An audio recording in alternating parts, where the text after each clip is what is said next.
Bonjour à tous, j'espère que vous allez excellemment bien. Aujourd'hui, on se retrouve pour faire le débrief des Strade Bianche masculins.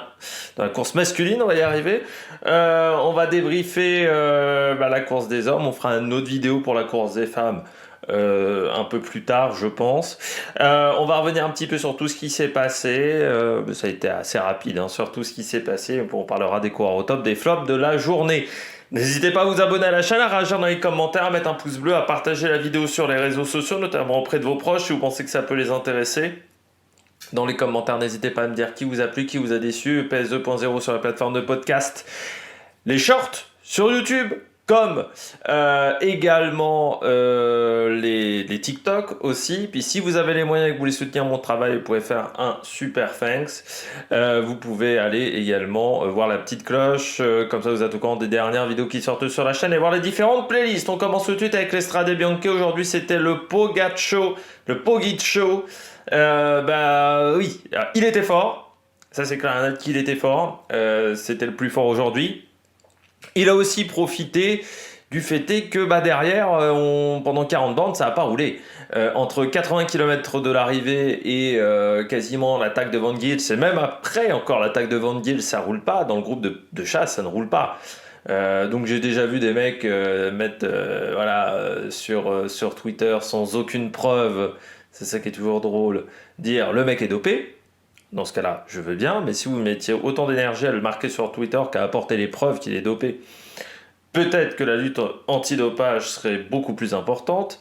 Et surtout, amenez-moi la preuve, si c'est juste un écart de temps, bon, on a vu quand même d'autres cas dans le cyclisme et dans d'autres sports où quand derrière ça se regarde, forcément les écarts s'agrandissent, surtout quand le parcours est exigeant. Parce qu'aujourd'hui le parcours était exigeant avec 215 km. Sur 80 km, ça veut dire qu'il y a eu quand même plus de 2 heures d'effort, 2h15 d'effort. Derrière, pendant 1 heure, ça se regarde. Donc forcément, qui prend de l'avance. Tu vois quand même que sur les 25 derniers kilomètres où tout le monde est à bloc, à ce moment-là, sur les 25 derniers kilomètres, tout le monde est à fond et c'est compliqué.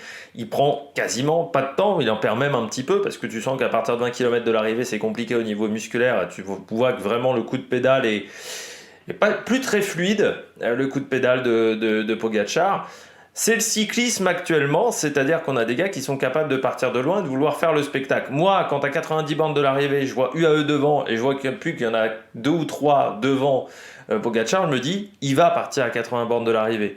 La question n'est pas de savoir dans quel secteur il va partir, elle avait dit dans quel secteur il allait partir. La question était de savoir à quel kilomètre du secteur il allait sortir. Mais il fallait tenter de le suivre.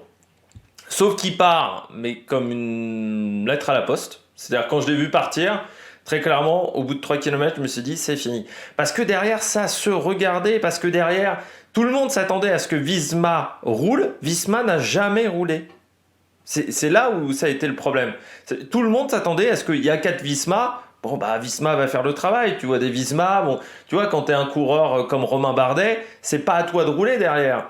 Van Gils, c'était pas à lui de rouler derrière. Il y avait d'autres équipes qui étaient mieux armées, qui étaient mieux fournies. Sauf que ces équipes-là ont décidé de ne pas rouler. Quand tu vois notamment Madouas, Lenny Martinez, tu peux te dire, il aurait peut-être fallu rouler, sauf que tu sacrifies lequel des deux? Madouas, Martinez? Pas évident non plus. Van Eetvelt, Van Gils, tu sacrifies lequel des deux? À un moment, Van Eetvelt, Van Gils, sauf que les deux font des bons résultats depuis le début de saison, donc c'était compliqué. Il y avait plein de situations comme ça où tu en avais certes 2 dans les équipes, mais 2 qui étaient très bons. Tout simplement parce que le parcours est exigeant, tout simplement également parce que les conditions climatiques ont été exigeantes, et ce qui fait qu'on a décanté la course. Encore une fois, à 90 km de l'arrivée, ils sont déjà plus que 30. Donc en étant plus que 30, ça laisse plus beaucoup de possibilités à contrer un coup de Pogacar. Mais il fallait suivre Pogacar. Pogacar, quand il part très facilement parce que tout le monde se regarde. C'est ça le problème. Tout le monde s'est regardé. Personne n'a voulu suivre. Parce que personne ne voulait prendre le risque. Je crois. Tout le monde avait peur de ces 2 tours, ces 2 passages par le Tolfé. Tout le monde s'est dit, putain, vu le kilométrage, on va peut-être souffrir dans ce passage-là.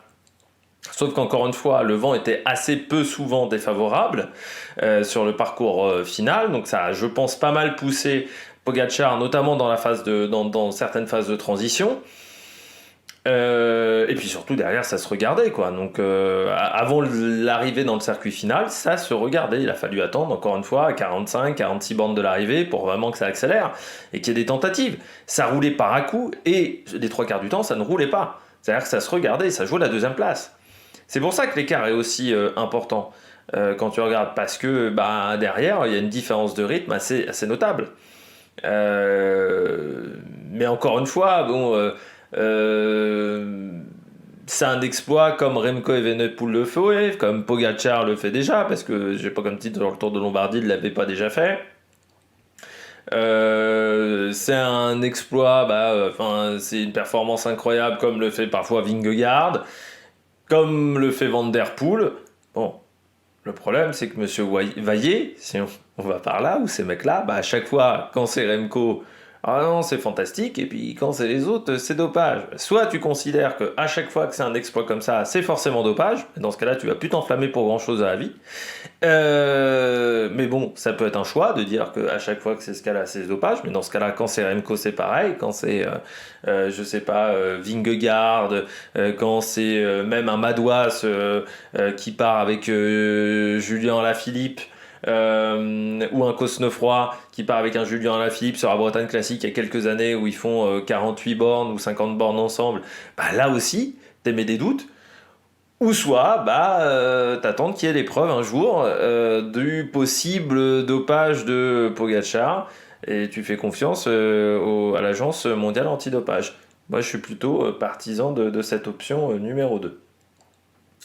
Parce que, encore une fois, il y a des explications qui font que les écarts sont importants. Le fait qu'on est sur un parcours qui a été très difficile, on est sur 5 heures et quart de vélo, donc on se rapproche de plus en plus d'un vrai monument en termes de temps de vélo. Je disais, c'est toujours aux alentours de 6 heures, on s'y rapproche, avec un parcours qui a été exigeant dès le départ.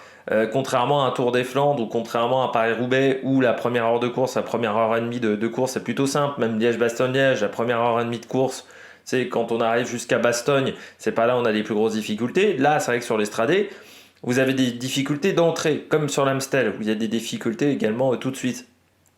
Ce qui fait aussi la différence beaucoup plus tôt. Et ce qui fait qu'on perd les équipiers beaucoup plus tôt. Là, encore une fois, à 30 bornes, dès la prise d'antenne télé, à 14h, t'as déjà plus d'équipiers, ils sont déjà plus que 30. Donc ça change vraiment la donne. Parce que tu as eu des conditions météo difficiles et aussi un parcours qui, dès sa première partie de course, est déjà compliqué.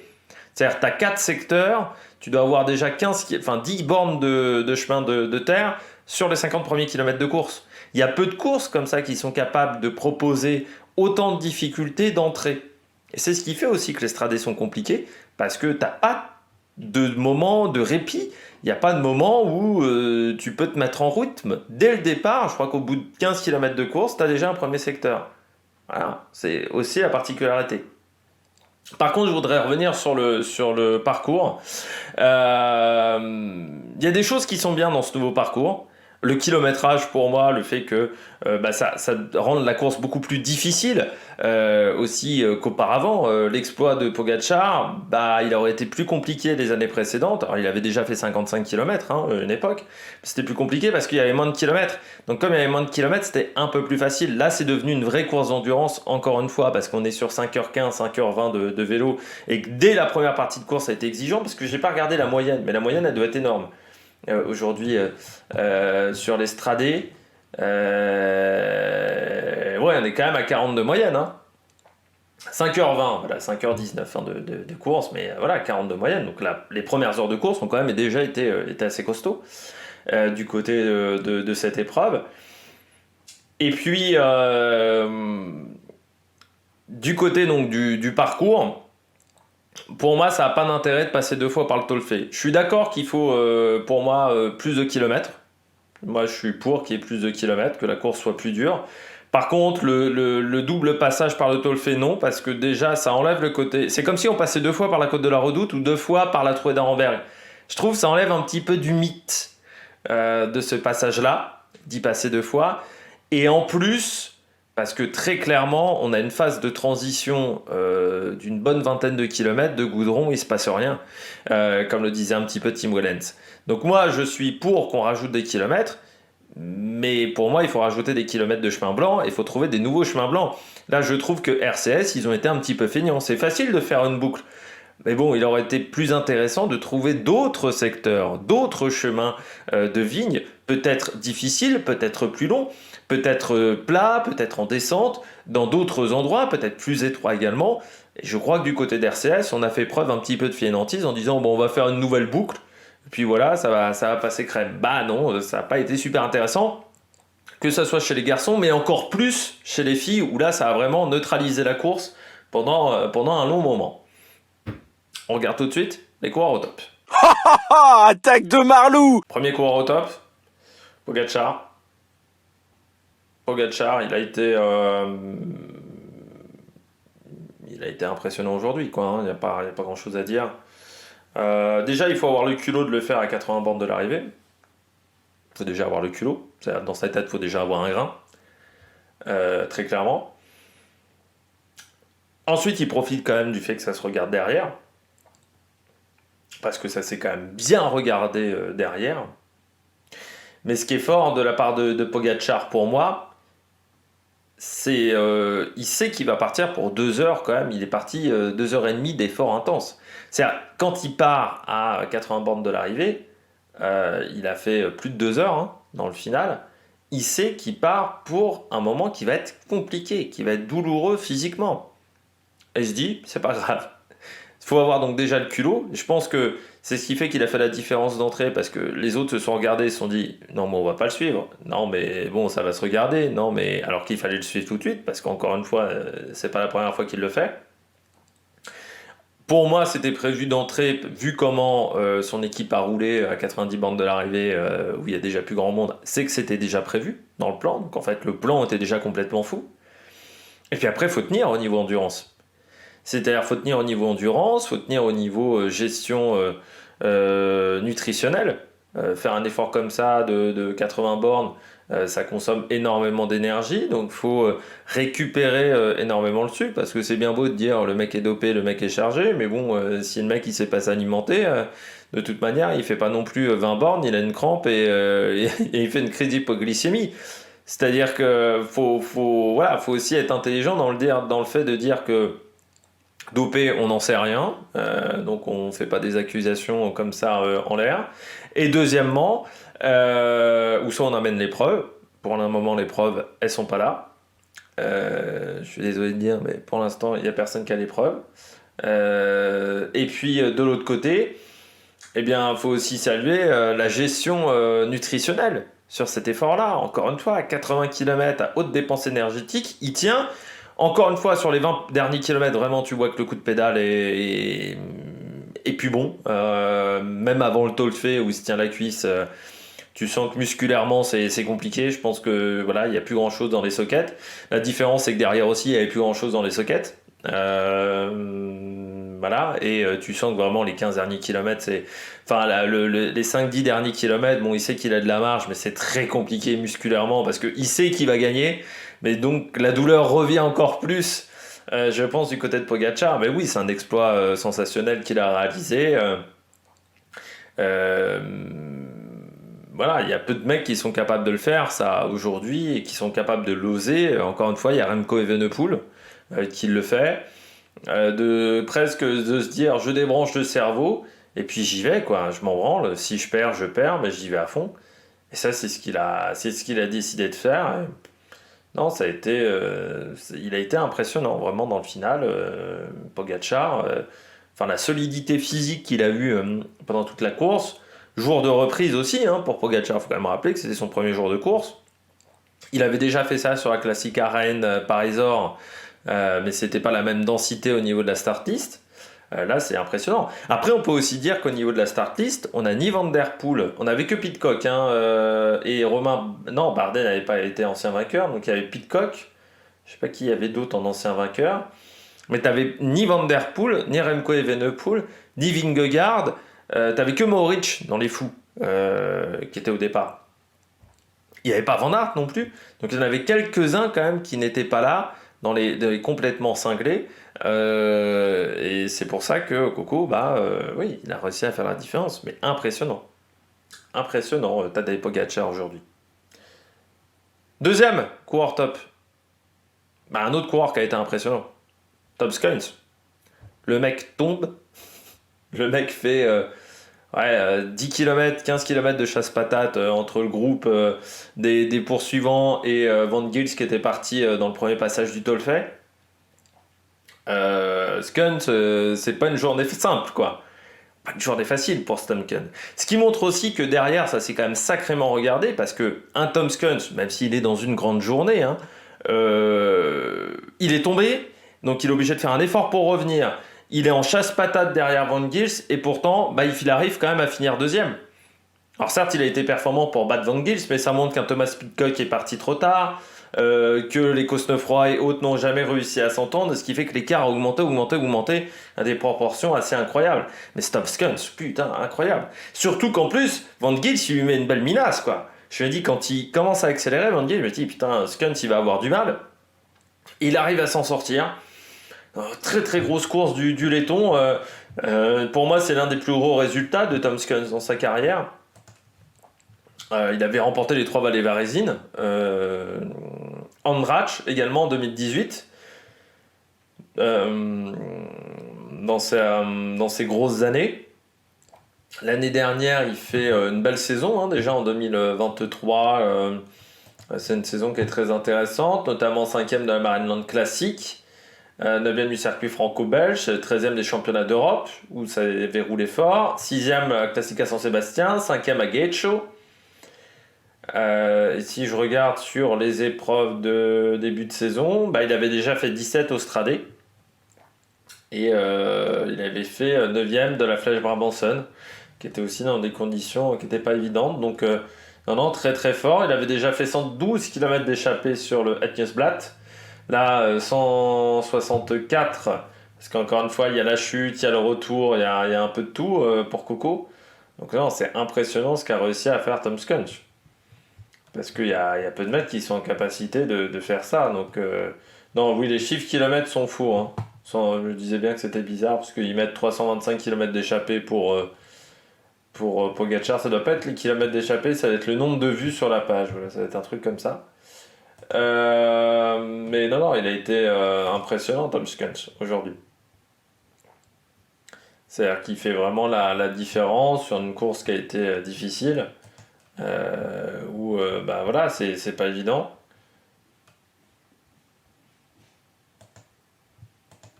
Et il fallait tenir la cadence, quoi. Il fallait vraiment tenir la cadence pour Skuns. Donc, non, impressionnant. Et puis, moi, je m'attendais plutôt à voir Badjoli. Bah, c'est Skuns qui a tenu la baraque. Dernière année de contrat hein, pour le laiton. Donc là, il va augmenter un petit peu de prix désormais. Coureur qui a commencé à la Pomme Marseille, Tom Skuns. 2011. Puis ensuite, bah, il a fait d'autres belles équipes. À l'époque, Tom Skuns, pardon, qui avait seulement 20 ans. Il y avait Siske Viscus, qui était tout jeune. Justin Jules, qui était là aussi.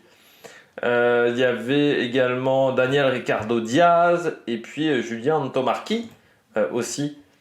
Là, dans cette formation. Donc c'était voilà, une belle équipe à l'époque. Hein. VC La Pomme Marseille, qui est devenue ensuite Delco. Et puis qui depuis s'est arrêté hein, cette formation. Mais belle équipe. Et belle course de Tom Skuns. Voilà, moi, il m'a vraiment impressionné. Puis je voulais mettre en plus la Lotto. Bah, c'est la seule équipe qui a tenté de jouer collectif aujourd'hui. C'est ça qui est terrible, parce que c'était pas l'équipe la mieux représentée, mais c'est la seule équipe qui, dans le groupe d'échappée, a joué un petit peu collectif. Et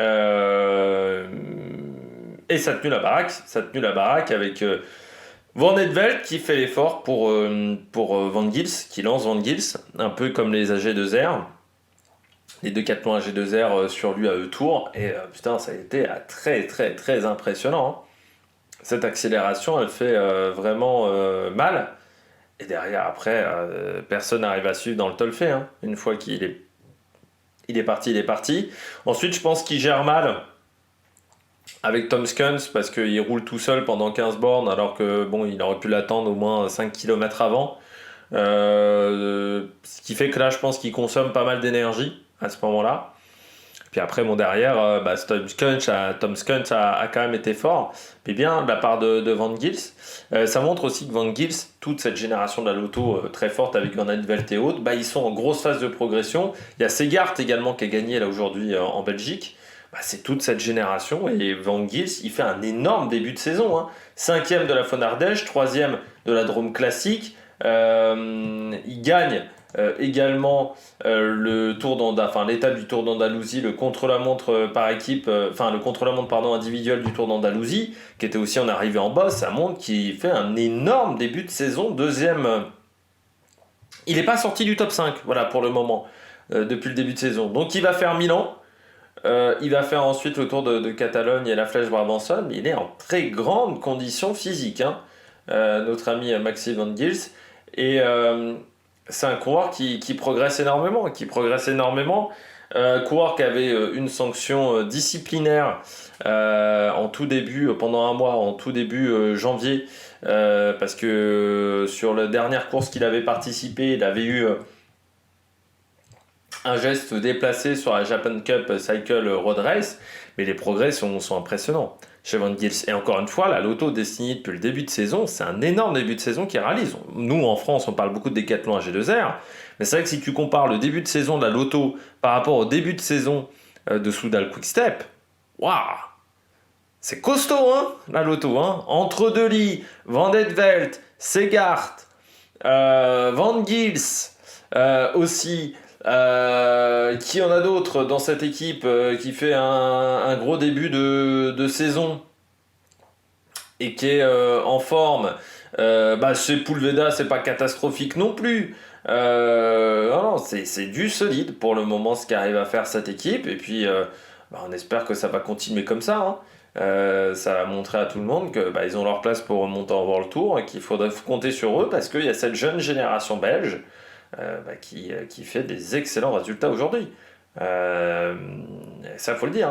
Cette génération Segart, Dely, Van Velt, Van Gils, tout ça, les moins de 25 ans belges sont très forts. Alors, les moins de 25 ans belges chez Lotto, c'est quand même du très très solide. Et là, je trouve que la course d'équipe de la Lotto, le fait de se lancer, ça a été très très bien réalisé. Ce qui n'a pas été le cas dans d'autres équipes, encore une fois, où on n'a pas roulé de manière collective. Donc ça, c'est un petit peu dommageable. Et puis, je termine avec Lenny Martinez. Je trouve ça fort du côté de Lenny Martinez, quand même, sa 8ème place. Alors oui, encore une fois, Cosnefroy, c'est solide. Cosnefroy, par contre, je le mets pas en top parce que je trouve qu'il s'est fait un petit peu avoir tactiquement. Cosnefroy, il n'a pas senti le coup, par exemple, avec Van Gils, avec Skuns, alors que pour moi, il était très costaud, il se fait un peu avoir. Mais oui, Martinez, costaud, quoi. Surtout que c'était pas forcément évident pour Martinez parce que il n'était pas forcément prévu au départ qu'il aille sur l'Estrade Bianche. Ça reste un coureur qui a donc dû repérer le parcours. C'était sa première fois sur l'Estrade Bianche et on sait que c'est compliqué une première fois sur l'Estrade Bianche. Mais ce que beaucoup de gens ont oublié, c'est la lignée des Martinez. Je rappelle un petit peu que son père est champion olympique de VTT à Lenny Martinez. Et je crois que Mariano Martinez était très bon en cyclocross. Donc on sait rouler sur la terre dans la famille. Il a fait du cyclocross, il a fait du VTT Martinez dans ses jeunes années. Donc ça lui a pas posé de problème en fait aujourd'hui. Il fallait juste repérer le parcours. Mais je pense que ça a été plus facile pour lui parce que assez vite le peloton s'est décanté. Donc il n'a pas eu à frotter tant que ça. C'est comme Madouas par exemple, ils n'ont pas eu à frotter ces mecs-là, ils étaient que 25 à chaque entrée de secteur. Donc ça a été beaucoup plus facile à gérer. Et ensuite, il montre que la montée de Sienne, il a été solide, parce que il y a que Formolo et Maurice, je crois, était parti un petit peu avant. Il fait une belle montée dans le final. Donc très très impressionnant Martinez. Il bat quand même Zana, par exemple aujourd'hui. Non, impressionnant, Lenny Martinez, sur les classiques, il est en forme, il est costaud. Pour un mec qui est plutôt spécialiste des courses par étapes, pour l'instant, il fait des bons résultats sur les courses d'un jour, Lenny Martinez, après un bon Camino, Trofeo Leguelia, Classic Var qu'il a remporté, 8ème Estrade Bianche, lui aussi, il n'est pas sorti du top 20 pour le moment depuis le début de saison.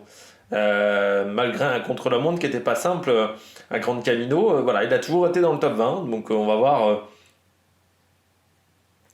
comment ça va se passer maintenant pour lui pour le Tour de Catalogne.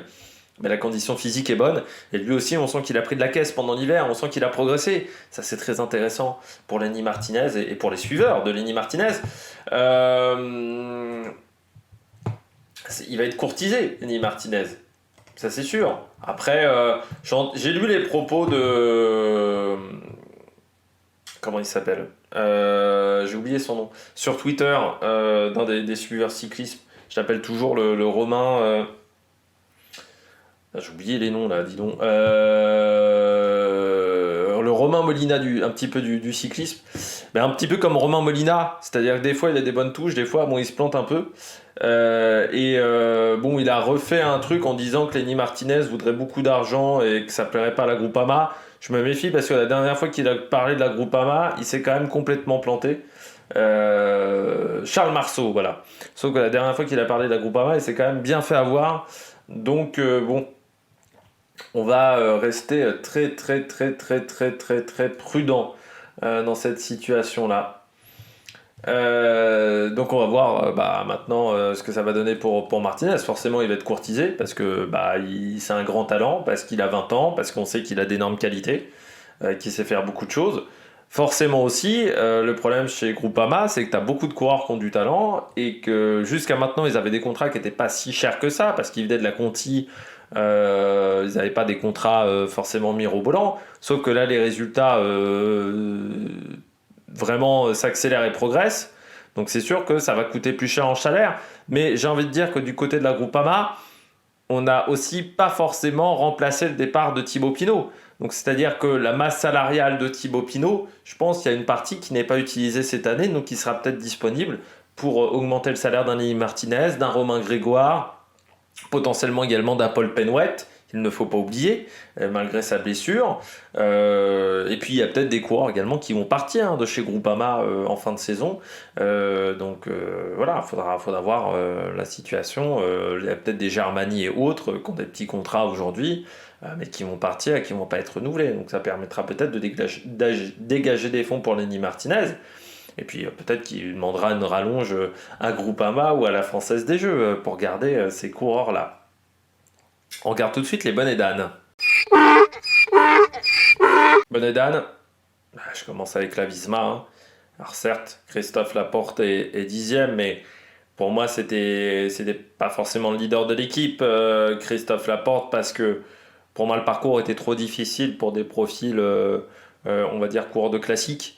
Désormais, vu le kilométrage de la course, vu les difficultés qui sont au programme, ça peut plus convenir à un profil, je dirais, même si Christophe Laporte passe bien les bosses, c'est quand même plutôt un spécialiste de Flandrienne et un mec qui roule bien sur le plat et qui est quand même sprinter. Donc là, il y avait quand même beaucoup de difficultés aujourd'hui. On s'aperçoit que même c'est avec Tom Skun, je dirais que dans ce profil-là, c'est quand même les deux qui s'en sortent le mieux. Parce que quand tu regardes bien, même si on regarde les autres coureurs rapides, tiens, Chris Taylands par exemple, qui a aussi une petite pente de vitesse, il est 16. Si on descend, Van Dramé est 22, Albanese, je ne sais même pas s'il a fini, par exemple, Clément Venturini, il est 42e. Donc on voit que sur ce profil-là, c'est un parcours qui est trop difficile aujourd'hui parce que tu as quand même 3669 mètres de dénivelé positif. Donc ça commence à devenir très très costaud. Et Laporte, il a quand même été très très solide aujourd'hui. Mais Visma Lease a Bike, quand tu es 4 derrière Pogacar, tu roules. T'attends pas que les autres fassent le travail. C'est à toi de rouler. C'est à toi de rouler en équipe. C'est à toi d'être collectif. Sauf que ils n'ont absolument pas eu cette stratégie-là. Je pense que vraiment, ils sont passés à côté de leur course. Visma Lease a Bike. Parce que là, il y avait quand même... On pouvait faire beaucoup mieux, quoi. Le premier coureur 10e, bon, c'est pas un résultat fantastique, mais c'est pas la première fois que ça leur arrive sur les Strade Bianche, parce que l'année dernière ils s'étaient un peu plantés avec les multiples attaques d'Attila Valter. Là aussi on n'avait pas joué collectif. C'est une course où jusqu'à maintenant ils ont du mal à jouer collectif, ces 2 dernières années du moins, la team Visma Lease a Bike. Et là oui, quand t'as Selkos, Laporte, Enfin, il y en a un il y en a au moins deux qui doivent rouler pour les autres. Or, Laporte attaquait à un moment, Sepkus attaquait à un moment.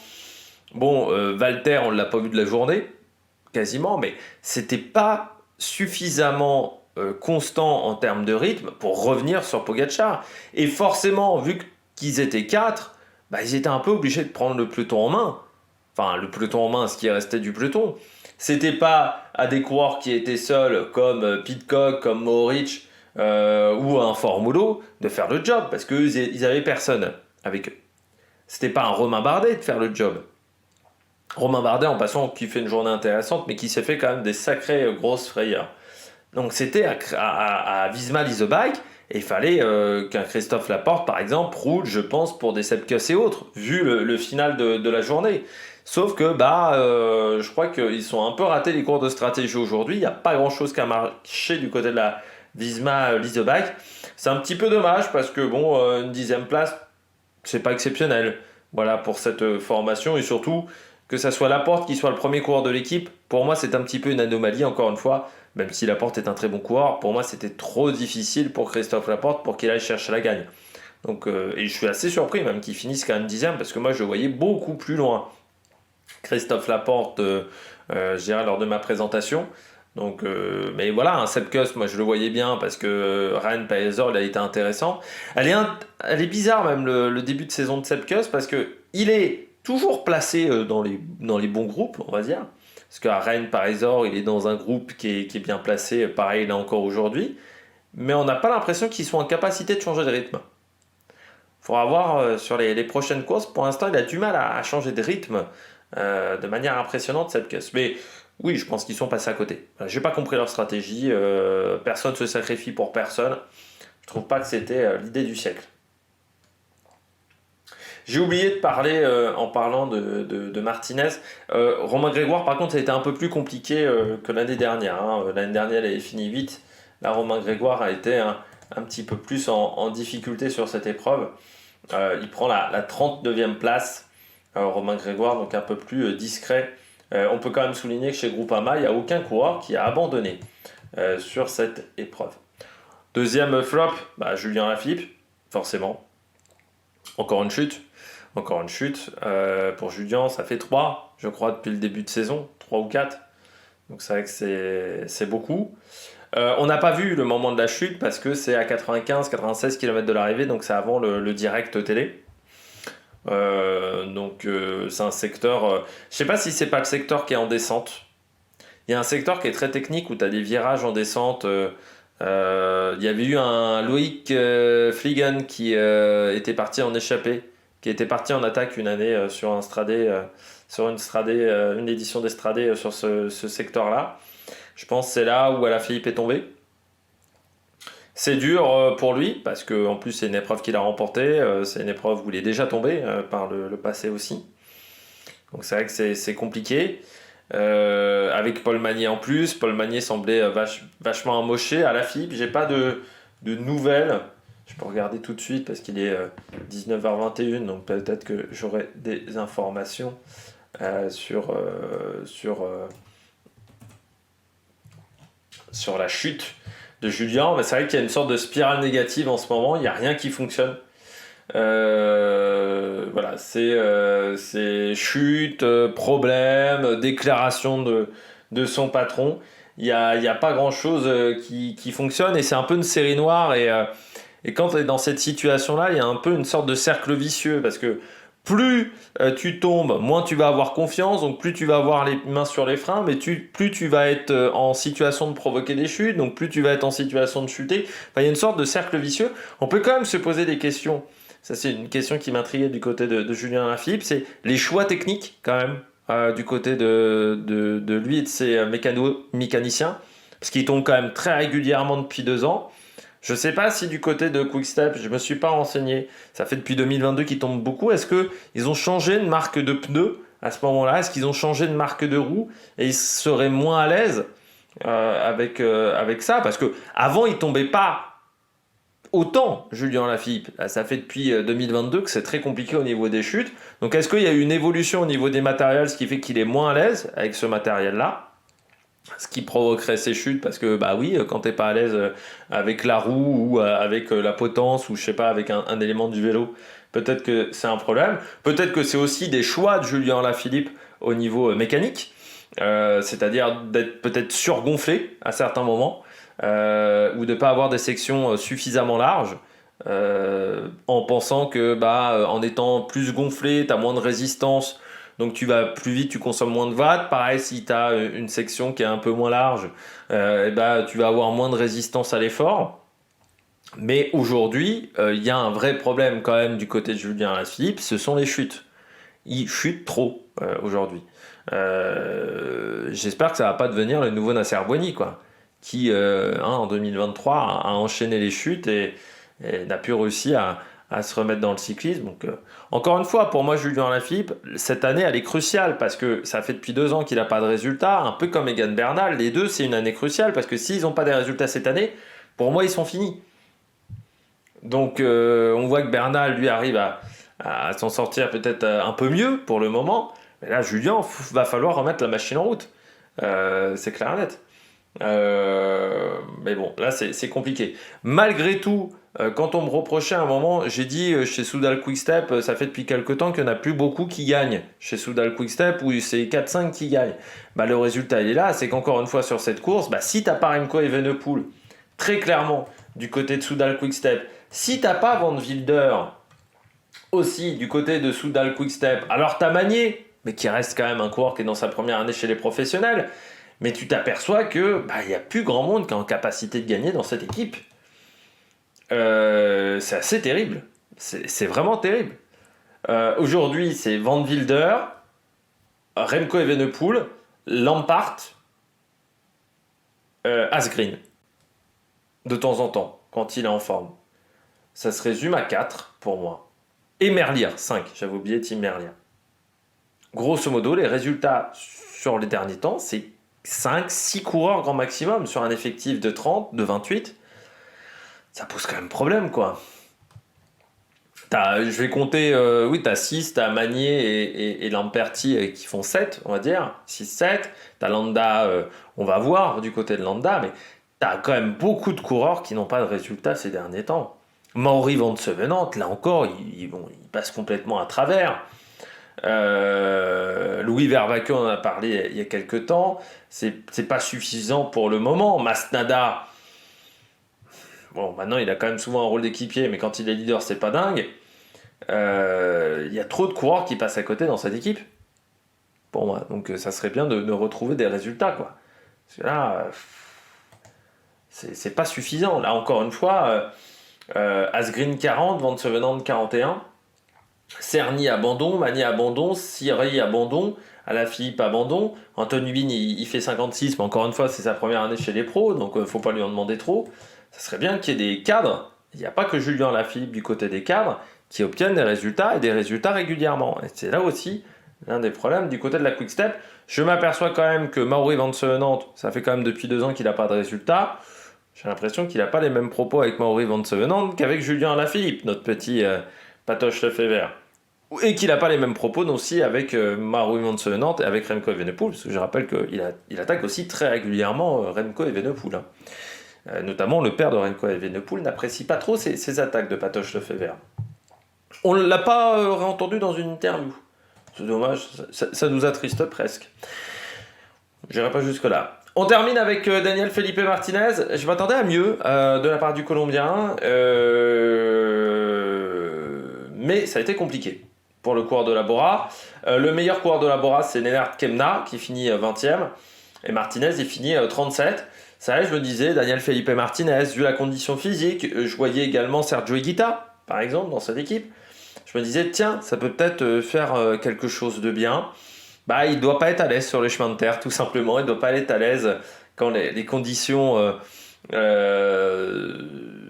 sur la route sont pas exceptionnelles. Parce que là, il a été un petit peu en difficulté, le coureur colombien. C'est pareil pour Carapaz, qui était considéré comme leader chez EF. Bon, il fait 24e, c'est pas non plus si incroyable que ça. Par contre, chez UF, inquiétude pour Nelson Poles. Hein. Pour le moment, sa saison elle ne décolle pas, Nelson Poles. Seulement 86e de cette course, comme Bettiol également 70e. Mais Bettiol, c'est le mec le plus irrégulier de l'histoire, je crois, le coureur italien. Bon, bah, je crois qu'on a fait le tour. N'hésitez pas à vous abonner à la chaîne, à réagir dans les commentaires, à mettre un pouce bleu. Et puis encore une fois, il y aura la course féminine.